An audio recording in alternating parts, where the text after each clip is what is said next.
Hey, it's Dr. Birchler here from the Chiropractic Health Center. We're doing another segment of People, Purpose, Planet.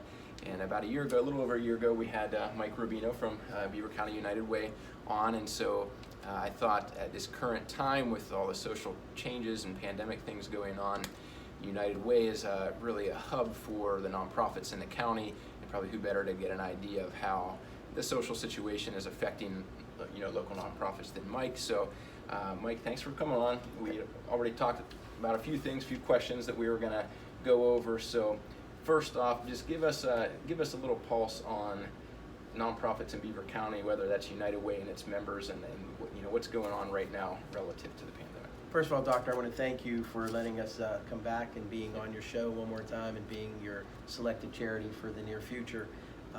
We are blessed to do that. As of the middle of March, everything changed for so many people, and it definitely changed for us. Obviously, when we had to go down to the stay-at-home mode, we put all phone calls coming to my cell phone. So for 24 hours a day, for almost 2 months, I was receiving all kinds of phone calls. We never stopped matching people up with services, so I'm very proud of that. We were also able to work with the Beaver County Quilters Association to get 1,800 masks made and given to our charities here in Beaver County.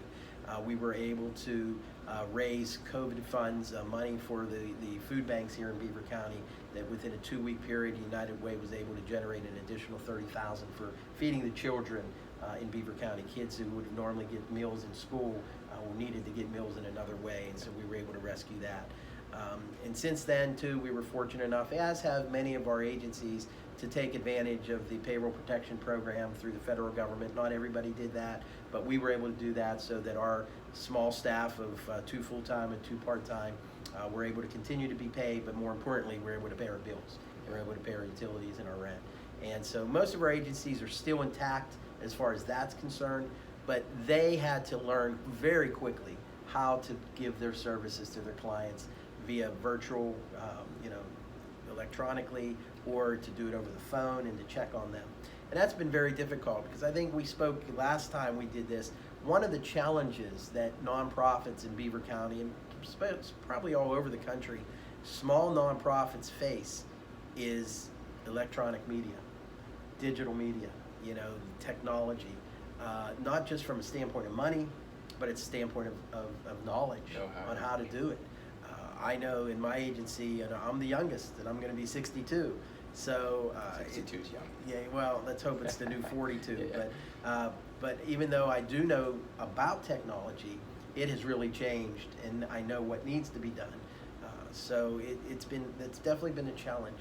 But then when you look at kids and people that have special needs, how do you provide services on a phone or through a video for somebody who has autism, for somebody that needs vision therapy? It becomes very, very difficult. So the challenge has been for all of our agencies is how do they deliver services in this COVID environment. Now, we thought that we were getting back to some normalcy when we went into the green phase, but now it looks like some of that's going to be backed off. So many things have changed. The PPP, when I say PPE, the protective gear, that has become another scenario that has become very costly. Some of the things have been able to get donated, but other things, it's expensive to buy so many masks. It's expensive to buy hand sanitizer when you can get it. It's very difficult for these people who, I look at BCRC, who's one of our great partner agencies. They had a furlough temporarily of 400 people. Very, very difficult. So that added to the idea of fundraising had to be put on hold, and it's still on hold, at least in the traditional ways. We're all trying to get more donations online. Different places are trying to do online auctions and things of that nature. But it doesn't replace the energy and the synergy and the message telling when you're in a room. We had our biggest event every year is our recognition dinner, which would have been held June 4th. And we would have celebrated people and companies and giving them awards for helping us this past year. And actually, before COVID came, we were having a very, very nice campaign, because the payroll deduction and the pledges were made in the end of 2019, and then we've been getting that, through payroll deduction. That's the other thing that we as a whole, and then forwarding on to our partner agencies, may be seeing a very hurtful situation is those payroll deductions stopped from March 15th until even some of them continue to go on. So at the end of the year, when we had pledges of, we'll say, X amount of dollars, it's going to be X amount of dollars minus a whole chunk of money. Yeah. So it definitely lends some stress and some worries. So that whole unemployment and people not earning, and then their contributions or things from the, the corporations or whatever that get deducted is just not coming in, largely because of loss of jobs and things. Exactly. So the individuals who lost their jobs, who had pledged individually, Right. and then you add that to the some of the companies that match what their individuals give. Oh, yeah. So then that match also goes down. Yeah. And then of course just corporations in general say, okay, we normally give you $5,000. Well, this year we have to put it to protection devices, so we can't give you that $5,000 or $10,000 or whatever. So I'm a little worried as we move forward. I am, did say though that we did have a nice campaign that ended on May 31st, so we did beat our $850,000 goal. Now, how much of that $850,000 will we receive by the end of this year is yet to be seen. All right, so obviously some challenges going on for United Way, like everybody else now. Not to some folks out there watching this might not know how the United Way is structured. I know when I had first met you and talked to you, of course I knew of the United Way. Everybody probably has heard of the United Way, but I don't know that I knew quite how it was structured. So the United Way is more of, to use the term, an umbrella agency that may take donations through payroll or contributions and then distribute it out to vetted nonprofits locally. Correct. Right? We're additional fundraising arm, really, of all the charities. Yeah. And matter of fact, this year, our campaign that ended in June, because of us being out there so much and people believing in the concept and knowing that we're good stewards of the dollar, we had a record 73 charities will be getting money this year through the United Way's campaign. Yeah.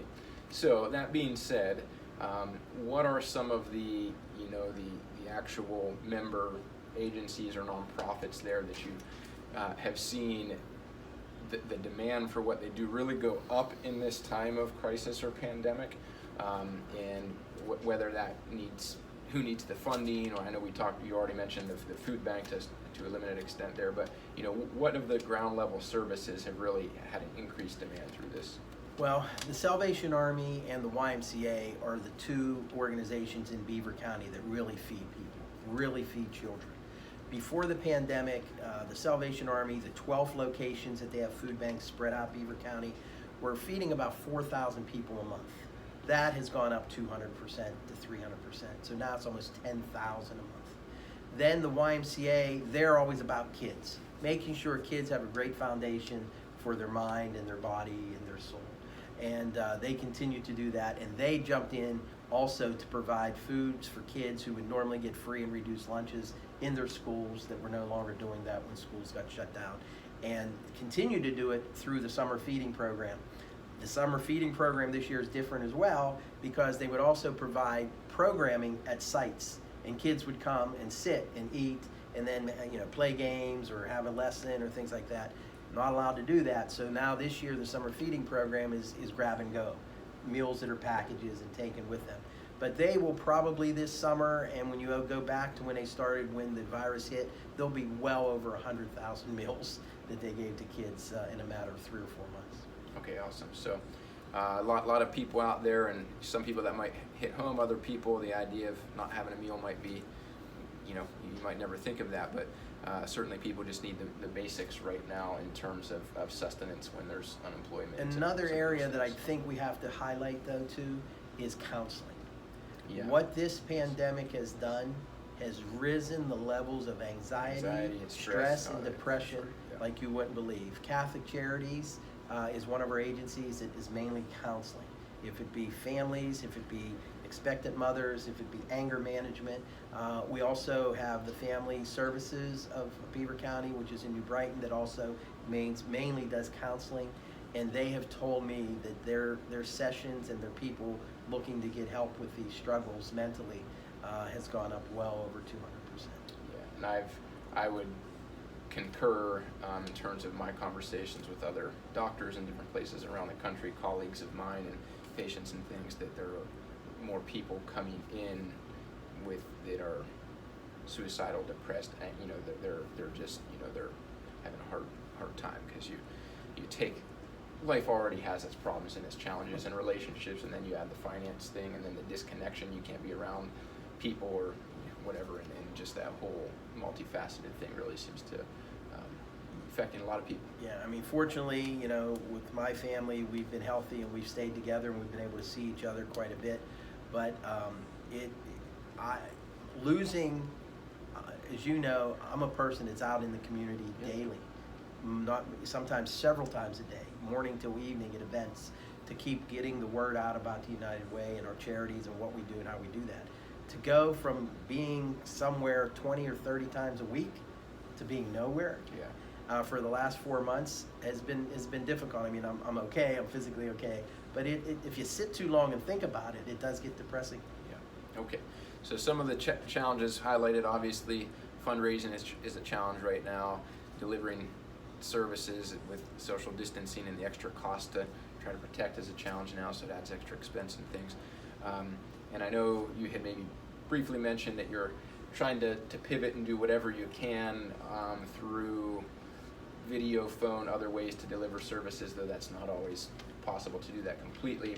So last thing let's touch on is how can people still help the United Way right now? Obviously, individual, corporate, cash, is going to be needed to support the United Way. And then in the environment of social distancing and events and things, what does volunteerism look right now? What things are there right now that somebody watching can do to help United Way? It's very, very few and far between on volunteerism. One of the things that we are known for is our Day of Caring that takes place every year in September. Last year, a record 161 volunteers were spread throughout Beaver County, helping over 25 charities to do things they typically couldn't do.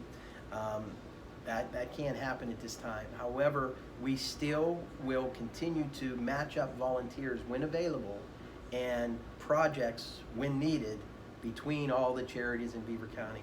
One of the things I'm very grateful for is that we have now become the place to call. If somebody has something to donate or has time to give, they'll call the United Way of Beaver County and say, can you lead me to the right place? So we've been able to do that. We will continue to do that.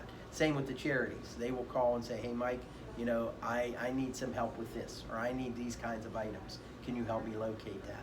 And we've been able to, help more times than not. I had a lady call the other day that says that she desperately needed dog food to feed her dog. And within, 3 or 4 hours, I was able to connect her with somebody that was going to meet her to give her free dog food. So I wish I had a crystal ball to know where we would be 3 months from now or 6 months from now. I don't know that. I think that anytime anybody out there has any type of talent or treasure or time, just reach out to, it doesn't have to be United Way. Reach out to a charity you know or love. Or if you need to be guided to who that could be near you, just reach out to us, and just by conversing, we'll know how we can get you to help somebody. And just gotta remember that neighbor helping neighbor in Beaver County is the key.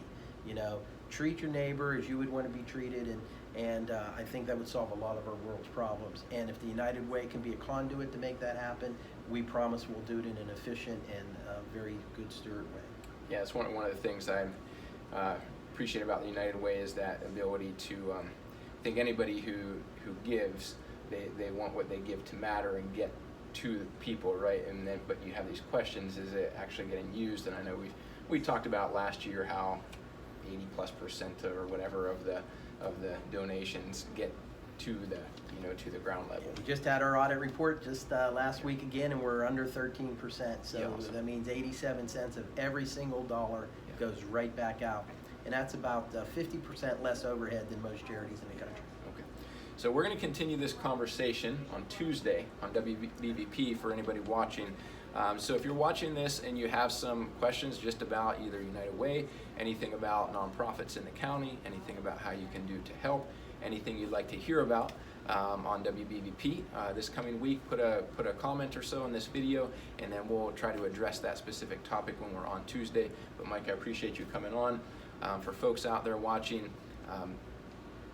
both through nonprofits and certainly through the churches in the community. Please be aware of what's going on, and even if your needs are met, be cognizant that other people maybe just need baseline needs right now, and figure out how you can get plugged in just to help out. But we appreciate you watching, and again, Mike, thanks for coming. Doctor, thank you for having me.